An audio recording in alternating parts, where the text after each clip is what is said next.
Applebee's 2 for $20. Now that's eating good in the neighborhood. Life is for living. And at First International Bank and Trust, we're all about living, helping your dreams come true. Because we're not just in the banking business. We're in the first home business, the community sponsorship business, the how do I make this happen business. Making your banking life easy so you can focus on what matters most. First International Bank and Trust. Live first.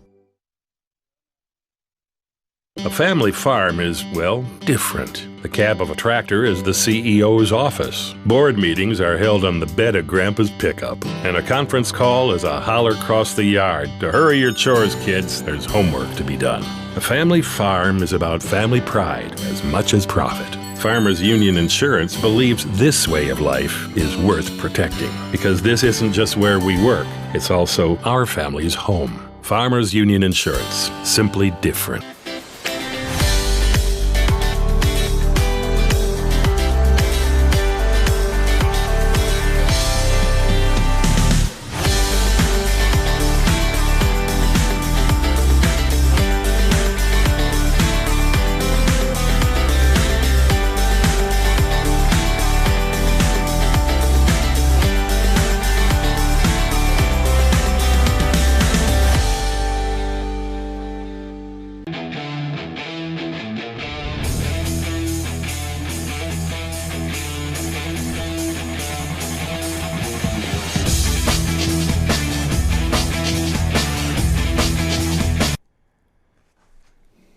Coming to you live from the Bonfire Studios North. It's another episode of Tauros All Acess. I'm your host, Peter Theodos. Joining me, as always, Ken Oda. I've never missed an episode of Tauros All Acess. There's been 2 episodes, Ken. Just like I've never missed one. Fans, that's Ken Oda. I'm Peter Theodos, and welcome to another new episode of Tauros All Acess. Thank you for tuning in. A lot to catch up on. Toros are 1 point. Yes. Whether a win or a St. Cloud loss tomorrow, and the Toros are playoff bound. A split with the Austin Bruins at home a couple of weeks ago since the last episode, and then a 3-game trip to Minnesota, a shootout loss to St. Cloud, a loss to Austin, and then a win in overtime. So a 1-1-1 trip, which I think...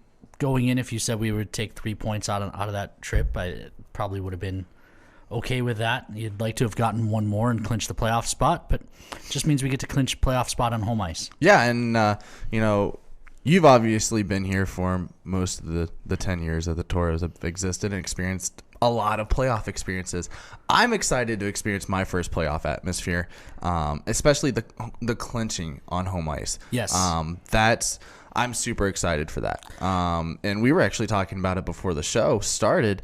We will actually find out whether or not the Toros clinch potentially before our game even finishes. Yeah, St. Cloud and Austin start about a half an hour before us. So, barring something strange, that game should end before ours. If Austin wins that game, it won't matter what we're doing. Of course, if the Norsemen win, we'll still know by the end of our game whether we've clinched or not, because if we win or just get to overtime, we get that point and we clinch. Right now, the Norsemen can still tie us in the standings. They can't pass us, but if they tie us on points, it looks like they would have all the tiebreakers, so it wouldn't go our way. That's why we need to make sure we get that 1 point this weekend or next. You're a popular man.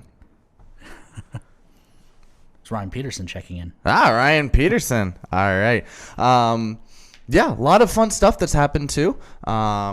We'll go ahead and run our Powerade play of the week because we briefly talked about it. You mentioned the overtime winner on Blaine Warner. Warner's had the hat trick on Saturday, and then he committed on Monday. Yeah, he did. Ready? We'll go ahead and play that video.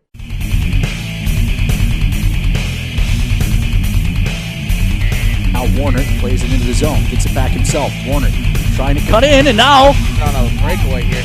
Good job by the Bruins getting back, but Warner backhand try, it's in! Brooks, pass broken up nicely, and now it's jammed ahead. Warner in behind the defense. Can he hunt it down? He can. Warner in, shot, it's in! Blaine Warner, hat trick, wins it in overtime!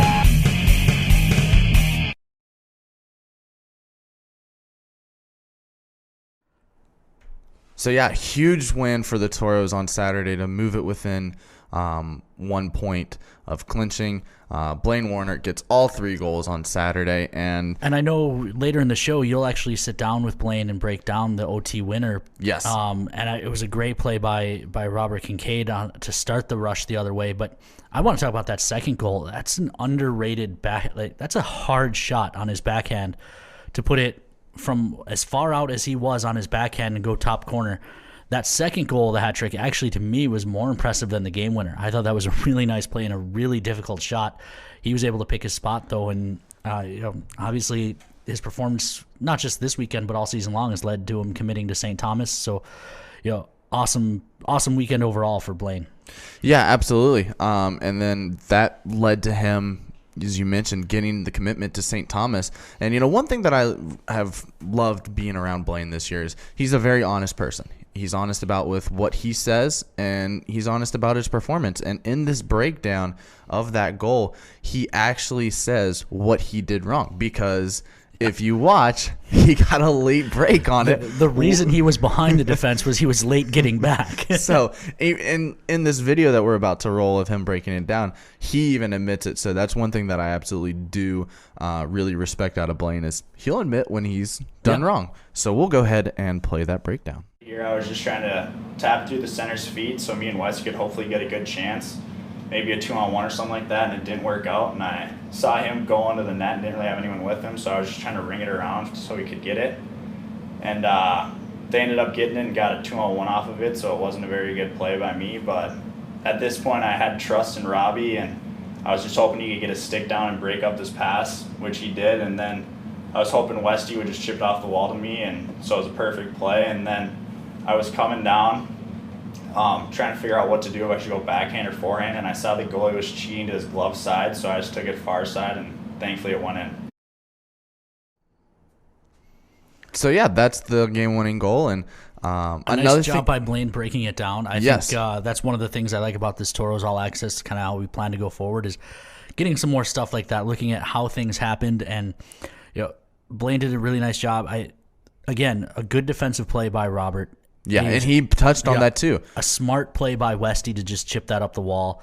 And Blaine benefits from being a little slow getting back. He turns quickly, gets up ice, and buries it. Yeah, and I think, as you said, if we can, I want to kind of see what the players were thinking. It's one thing to be on the bench during the Farmers Union intermission interview and like, hey, what did you see? Sure. And they walk through it. But to be able to walk through it on this type of show with the ability for them to like pause it or slow it down and actually say what they were seeing and thinking, I think is a really cool aspect of what we can do moving forward in this show. Speaking of moving forward and other clips that we enjoy doing, we partnered with Prairie Grit actually on Tuesday. And put the boys in some sled hockey sleds. Which you and I have done. It's not easy. You did it once. I've done it a few times since. No, it is not easy. And we mic'd up Ross Rollison and Nikolai Charchenko to kind of get some insight and hear what they were thinking. So we'll go ahead and play that clip. I've done this before. I did it for like 5 minutes one time. This is tough. Yeah, no.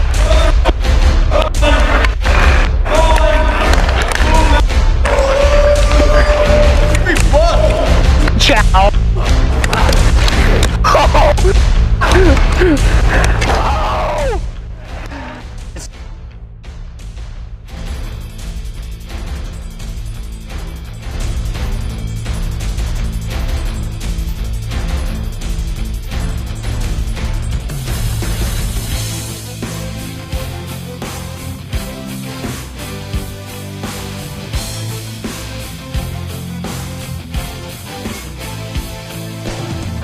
Yo, look at this guy.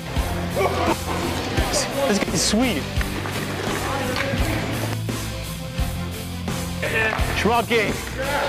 I'm open. You look like a grandpa. One more turn. Yeah, here we go.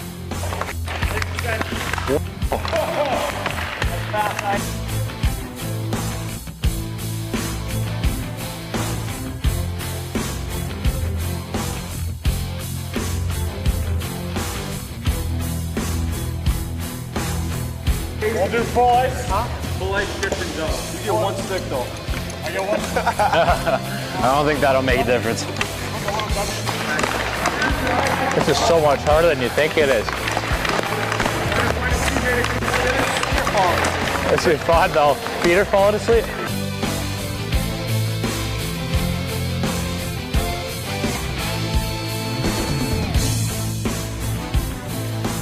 That was a hand pass.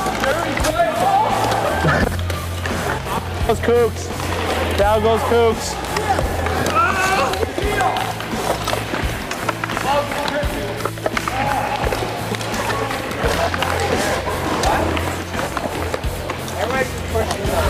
Get in the hang of it. Start it off.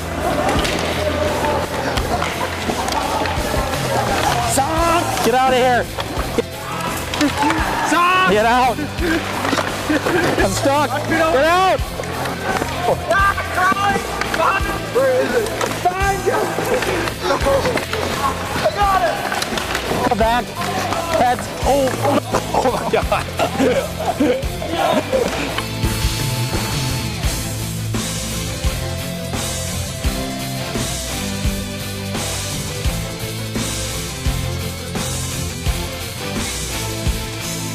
I'm afraid I'm gonna get a puck right to the teeth. Get a mouth guard in.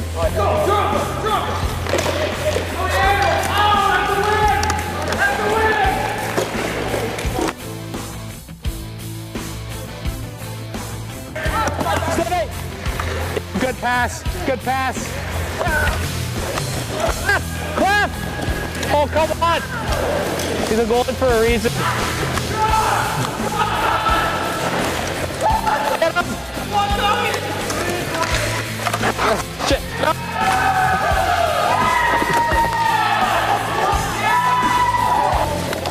Steady! Oh, good D. Steady! Oh.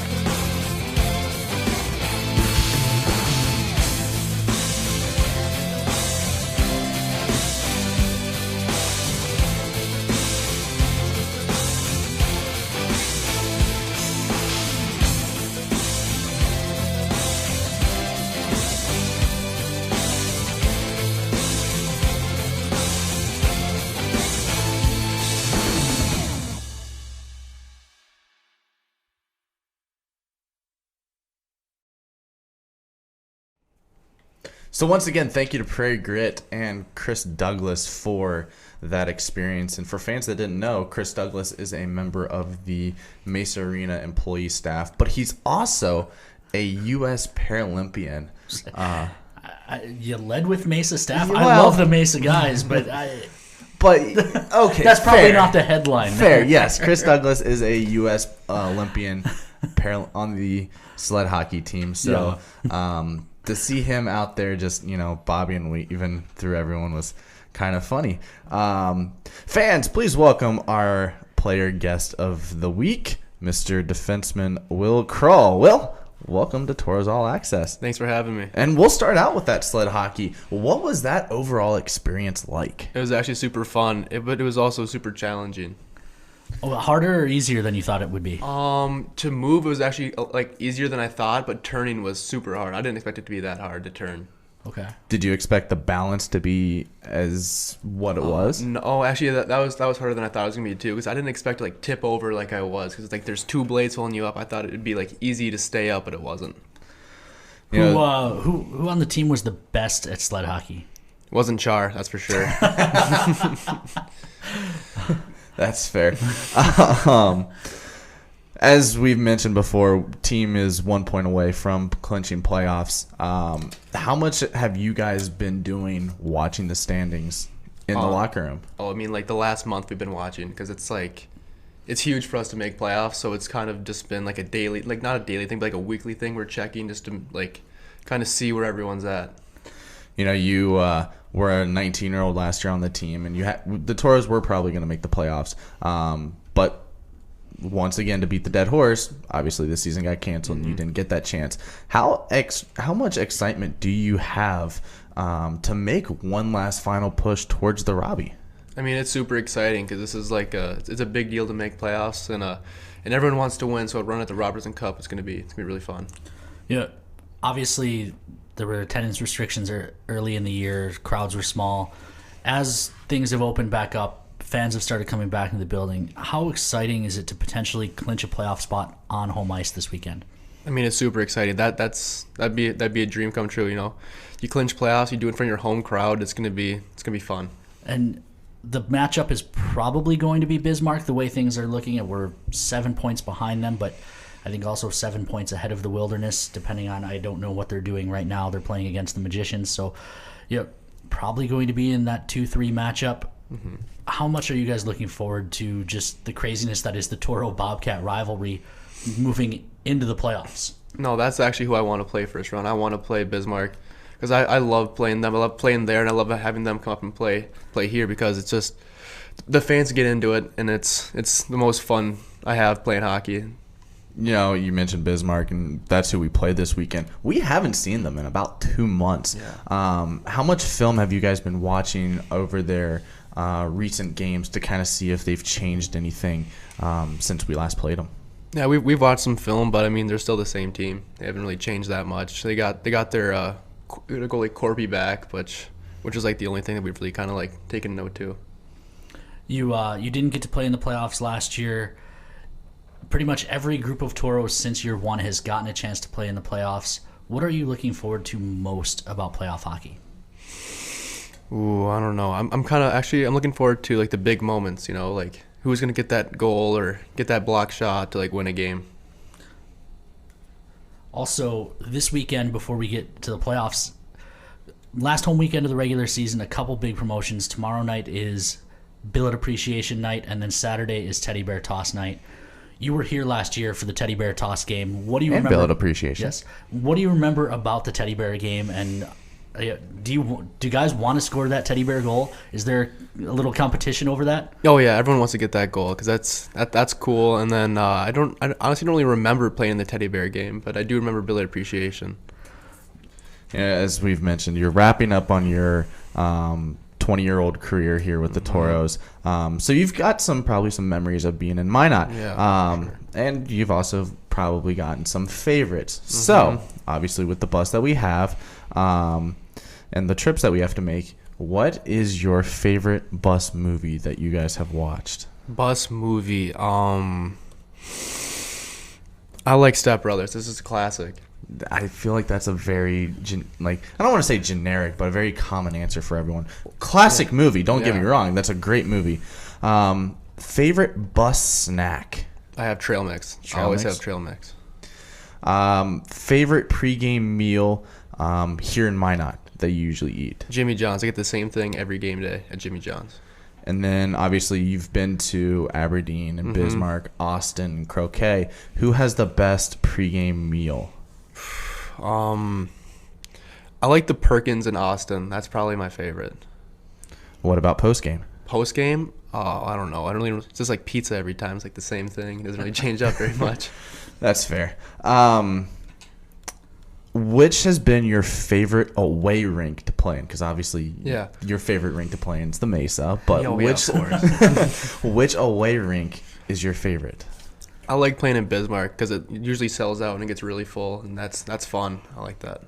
And it's the easiest trip, right? Yeah, it's the only an closest hour to and a it. half on the Yeah, bus that as too. opposed to 7-8 hours down the road to St. Cloud, right? Now, obviously, you're coming to the end of your junior career. What is your favorite memory on the ice and your favorite memory off the ice of being a Toro? Oh, my favorite memory on the ice is either getting the game winner down in Bismarck last year or when I tied it up with like a second left against I was going to Aberdeen. say that the tied up one. That was probably one of my favorite memories. But so I'm glad we're thinking alike there.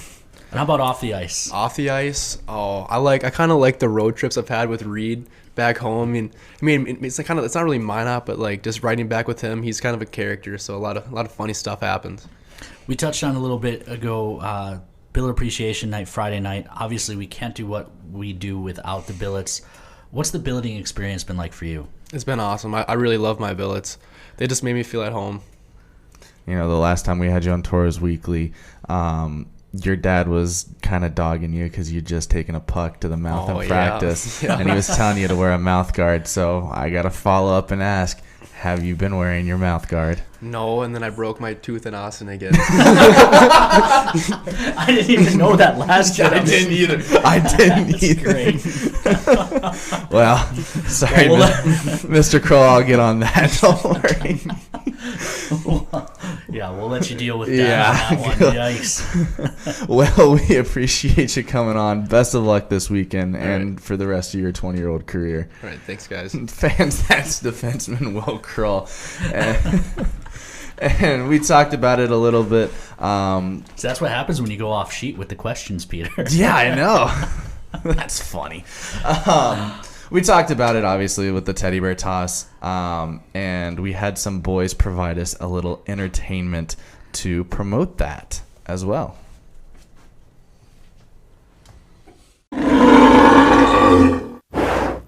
Hey Tauros fans, here to remind you that the teddy bear toss game is May 8th against Bismarck.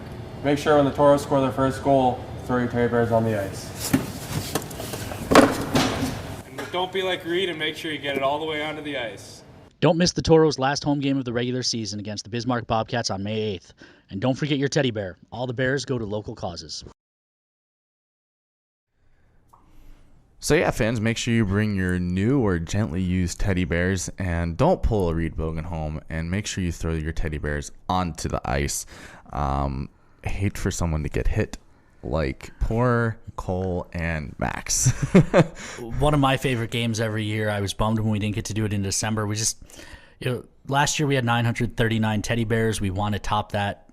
Didn't think that would happen with the fan restrictions. So we held off, and now that we can have as many fans as we want in the building, I'm excited to get the teddy bears over the glass. And, I'd like to see us top 1,000. I'd love to see us get 1,000. Last year we beat the previous year's record, and then this year I'd love to get 1,000 because they go to a good cause. They go to a fantastic cause, and I'm just super excited because last year I was standing down on glass, around the glass, and I didn't really get to see them thrown on. So being up in the press box announcing now, I'm going to be able to see them all thrown onto the ice, and I may have to bring a couple myself. Yeah, always a lot of fun. And, of course, like we said, Billet Appreciation Night, Friday night. Tauros are home. The last 2 home games of the regular season, Tauros versus Bobcats. You don't want to miss it. Go online, tickets.minotauroshockey.com, or just go to gotauros.com and click the Buy Tickets button.